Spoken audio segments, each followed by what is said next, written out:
तर आपला पराभव स्वीकारून आत्मपरीक्षण करा, आरोप नको, अजित पवार यांनी बच्चू कडूंना आता सल्ला दिलाय। लोकसभेत आमचे 31 उमेदवार पराभूत झाले असं अजित पवारांनी म्हटलं, तेव्हा आम्ही कोणाला दोष दिला नाही का असा अजित पवारांनी सवाल उपस्थित केलाय।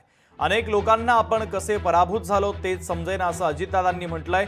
तर 5 महिन्यांनी पुन्हा जनतेसमोर गेलो आणि 238 आमदार निवडून आणले असंही त्यांनी म्हटलेलं आहे। लोकसभेच्या निवडणुका झाल्या त्यावेळेस आमचे 48 पैकी 17 निवडून आले खासदार आणि 31 पराभूत झाले।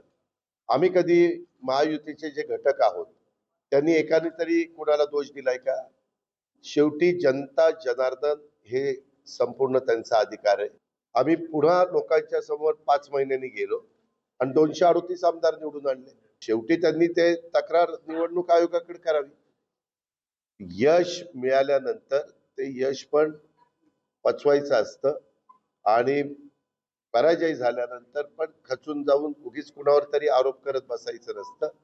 पराभव मान्य करून कशामुळे पराभव झाला त्याचा अंतर्मुख होऊन विचार करावा आणि दुरुस्ती करून पुन्हा जनतेच्या समोर जावं।